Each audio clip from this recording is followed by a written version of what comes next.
All right, Kenman here. Today we are completing die project number 32, round 2. Right. This is the Civivi Cachet. We're going to get jumping right in. We have the scales all prepped. If you haven't seen, here's part 1. Boom.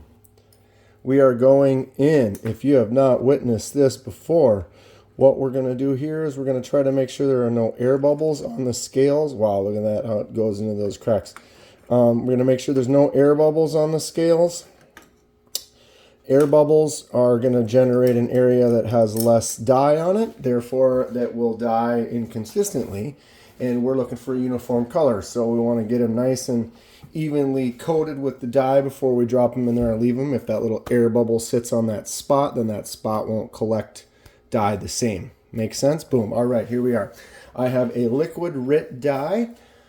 Probably 2 ounces of the liquid dye with about 20 ounces of water, and I put that in this pan. We've heated it up to just about boiling, and then we had already taken the knife apart, so I got the scales on these little metal hooks that I made, so it's easy to kind of check them out, put them back. Red goes very fast. I can show you in a second, but I'm going to really kind of pay attention just for another minute here. As you can see, they look dark. When I rinse it in water, the dye that's on there will rinse off and it won't look as dark as it actually looks right now. Example, Civivi Vision fail. What a great day. Yeah, Civivi Vision FG is an awesome knife. I did this in the same red, and it was only in the dye for 1 minute to get this color right here. 1 minute. 2 minutes of the same dye gave me a little bit darker. If you see, it's a little bit kind of more of a bright orange. It's got a little bright orangey red, and this is a little bit more of a solid standard red.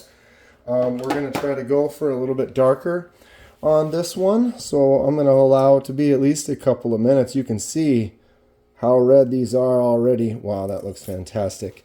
So much so that I am already going to get out our rinse. I'm going to take this knife, move it out of our way. We are basically have been in for about 2 minutes now. I have some water right here. This water is going to neutralize this dye. So you'll see right here how dark they are. We're going to take them out. We're going to go boom right into here and give a rinse. And we're going to see where we're at. Ooh. I like this. But we're going to go darker.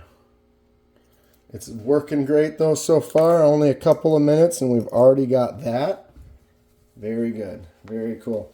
So, what else can I talk about for the new people that haven't seen this before? I talked about the heating up of the dye.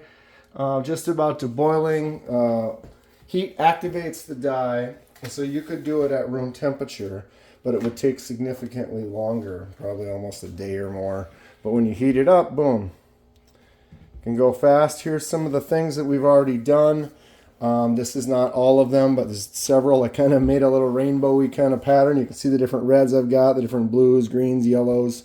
Been successful with this last green that I did with this Kubi car. Finally kind of got a green that I'm happy with. Watch the action on this.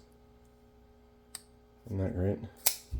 But yeah, that green turned out really nice. Actually, this is the one that inspired that green shade. I ended up dyeing this like 3 different times with a few different colors. One of them being yellow in the middle. You can't make a color go lighter. You can only make it go darker. But every color you add to it will affect it. And so that, even though I added yellow to that green, it did kind of affect the green and kind of make it want to pop a little bit more. Most of these are off of jade. Some of them are off of white. This, the Kubi Blood Raven, I call it now, was a white G10 scale. So the white plays off of the red, and you're going to get that mix. It's going to make the red pop a little bit more versus these two right here were both jade. And so white versus jade, having that light kind of green, you can see what that did to this red. This is the Arroyo Artisan Cutlery Arroyo. Really fun little knife. But it gives it this nice maroon when you're mixing that jade and with it. This is the QSP Parrot. Kind of has that red wine kind of color. But as you can see, that red mixed with that jade green just a little bit. So that's something that comes into play. You can even go really light, like this Crowley, where I kind of try to make it as light as possible. You can kind of see through it just a little bit in the right light. Very fun dyeing scales. I'm really having a great time doing it. Obviously, if we're on project number 32 right now, they've all been pretty successful. 15 is still hung up in the air. Struggled a little bit. I was trying to experiment with something different. I've done some marble dyes on some other dye type projects that I've done in the past. That was my goal. Did not work.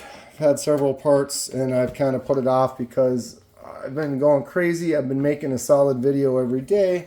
But I kind of get into a rhythm of things and it's like, where do I want to try to stick it in there and try to work on it and fix it? And I've just had so many other things going on. I'm just going crazy. But I'm having a blast. All right, I think we might be good to go. 6 minutes in, let's take these out, give them another rinse and see what we're looking like. Shift this over here. Lighting on this camera basically makes this a little bit more orange and bright than it actually is. It's kind of dull, which is what I want. Kind of that darker, more dull red, deeper red. This is quite interesting. It almost has kind of an orange tint to it. It definitely, when it's in the water like that, it really sticks out, that color. This does look nice though. I think we're going to go with it. If there was anything I would want to change, I think I would have to use a different color dye. That Blood Raven I just showed you was actually a different red than this red right here. And so if I wanted to add that to it, I would have to take this dye off the heat, put the other dye on the heat. I have it right over here. But to be honest, this is dark. I'm pretty happy with the way this looks. I think we're going to go. Look at how much that pattern, that checkerboard sticks out more. All the dyes that we've done, when you do the dye, it definitely makes the pattern on the scales pop a little bit more than it did. I'm going to turn this heat off. More than it was before we did that dye. So, for example, while we're kind of letting these dry, you see these little lines on this Brazoria. You couldn't really see those lines. With just the jade, it kind of blended in. And they were there, you could feel them, but it was just kind of subtle. But now that the dye is there, they pop significantly more. And I've noticed that quite a bit on pretty much all the knives I've done. All these facets kind of stick out a little bit more on this Kubi carve. And like the textures on this Kaiser or on the Artisan Cutlery, this Arroyo I showed already with all these little side cuts on the side, on the edge. It's neat that it brings it out. Just a different color adding to those scales helps kind of bring out that pattern. Look at these. Holy wow. Oh, this is going to be great. I'm excited. This knife has been sitting. My artistic style, the way I like to get inspiration is I like to look at things that I have and kind of observe them and look at them and just kind of wait until something says, oh, this is the color you're going to do that knife. So I've had this one for a while. I've been kind of looking at it. I probably always wanted this one to be red. But I do kind of have this mentality or this way of going where I like to just kind of have it out on the table. Got them all out, all my new ones and all my projects that are coming up.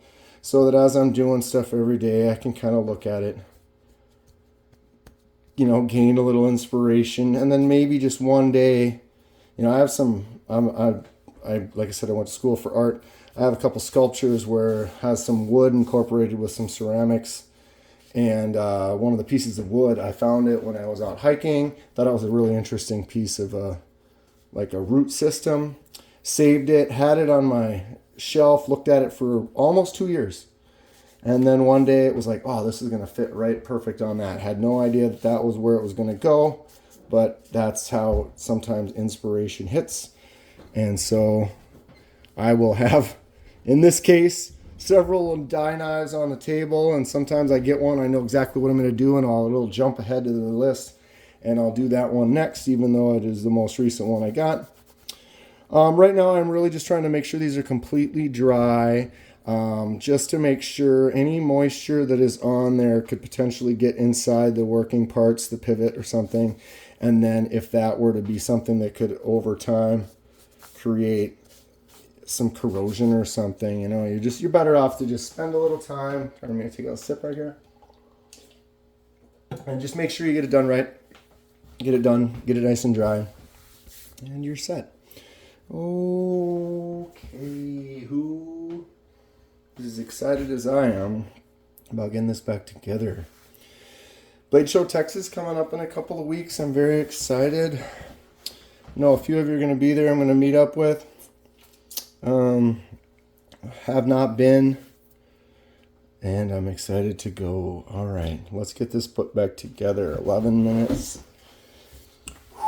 All right, the captive pivot is gonna get focus. Is gonna meet up with that notch that I cannot get to focus. There's a notch at the bottom of the circle, so that one goes on this side here. Oh yeah, look at that. Oh, this is great. So that one goes on this side here, and then we have the captive pivot, has that little space right there, so that is where it's going to fit up. It's also going to keep that C for Civivi faced down in that position.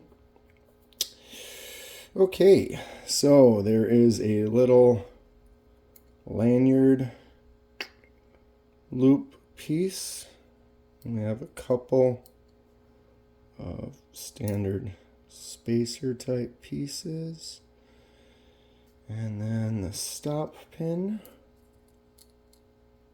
All right, good so far. I'm going to keep my finger on the pivot. That's something to pay attention to when you do this, is that it likes to fall out, and then you got to drop her back in. I noticed the bearings, see how they're open. They're closed on that side, open on this side. This one has the closed side, or the open side going towards the blades. I don't think it necessarily matters, because I've seen both blades in both configurations. But I generally will copy the way that it was from the factory, just in case if there was a reason that it is going to sit better that way in this particular case. You never know. Sometimes one, it's going to ride better on the body, and another one that's going to ride better on the blade. So I always just pay attention when I put it together, or take it apart, so that when I put it back together, I'm basically putting it back together the same way that I took it apart, and then you should not have any issues, correct? All right, we are styling. Get my T8 here. Little back turn just to make sure it's straight.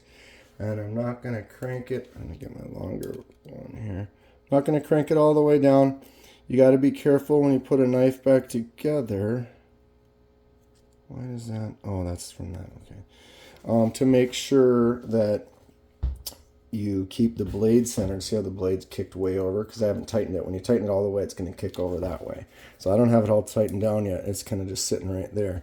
All right, pocket clip is going to go on this side as a lefty. So I'm going to just start over here, and I'm not going to crank all these down. This Civivi has T8 for the body screws as well, which is awesome. It would be nice if they would just make them all T8s and not have a T6s. Most knives have T6s, at least for the pocket clip, like this one does. Some of them are all T6 except for the pivot. Or one I just got was all T6 all the way around. Yeah. And if you're not aware, T6 is a slightly smaller head on that screw. And then what happens is, because it's smaller, you have to be a little bit more careful because you have more potentials that you could slip and strip that screw head or the bit that you're using. And that's can be unfortunate because then you've ruined that and you can't tighten it back down. Okay, so now we're going to crank it all the way down. I'm going to do the pivot first. Itch. Excuse me. So crank that down pretty much fully tight. See, now the blade is centered or a little bit to the left is where you're basically going to want it. Oh, that's right. I can crank all these down with this as well. Generally, I like to kind of crank it down evenly on both sides and not crank one side too much first, just to ensure that both sides are kind of pulling the same amount of threads. Although, I don't know, sometimes I think it might not matter, but just little things I get used to doing, kind of force a habit. Consistency sometimes is really something that is good. All right. Got these all cranked down completely. Blade is a little that way, which is perfect, which means I'm now going to loosen it just a little, which should bring it to about center. And then we want to make sure that it's solid, which it is. Oh boy. Maybe loosen it just a little bit more. That's too much. I'm going to get her just right. And you'll have to play with it as you open and close it a bunch. The pivot can shift a little bit. And then you end up having to tighten it back down. That's normal. Don't worry about it. That's why it's always good to have several sets of bits. 6s and 8s for sure. Have extra ones because if you strip one and you don't have one, that's when you're going to want to want it the most. All right, 17 minutes. Boom, Civivi Cachet. Oh, I got to be careful with that. I'm going to cut myself. Oh, what do you call that? All right, this wasn't like a super drop shutty. I have noticed though, after I do the dies, generally they break in a little bit from taking them apart and putting them back together. This feels pretty good. Let's take a look. I'm going to say in reality, okay, see how it's kind of a bright right now? If I kind of get my hand, that is a little bit more what it looks like in real person. It's a little bit, this light is hitting it hard, which is kind of making it pop a little bit more. So it's a little bit more of an orangey kind of red, a little bit brighter than it actually is. It's a little bit more dull and dark. That's why I kind of put my hand over it, kind of shadow it a little bit. That towards the back over where my pinky is here is kind of what it looks more like to me without the camera right now. I love it. I love red knives. I am quite happy with this. This knife is super cool. Let's get some close-ups. Look at the dots on the squares. How much more of those little dots. Little hair in there. Oh, is it stuck in there? But yeah, those little dots inside the squares stick out that much more. Ooh, how great is that? Nice satiny kind of blade. I love the way the liner lock sits in there and like rides right up to it like that. It's just a great design, this knife. The Civivi Cachet. Nice and smooth. Flicks out really good. Thumbs out. Oh, look at how neat that is right there. I say neat a lot, don't I? Midwest. I really like this knife. I'm very happy with this knife. I should have done the die on it much sooner. I'm going to start carrying this quite a bit. It's fun. It's fidgety. It looks great. I like the size of it. The handle. This material, the G10 with this scale pattern in it, those jimps right there. Oh, this knife is fantastic. This one's going to be moving up quick. Watch it go, everyone. Oh, that is going to be it for today. Success. 20 minutes. Here we are. I knew I'd make it. If you enjoy what you see, please hit that like button and subscribe if you would like to see more. Ooh, helps me out and I really appreciate it. Stay sharp. I'll see you soon.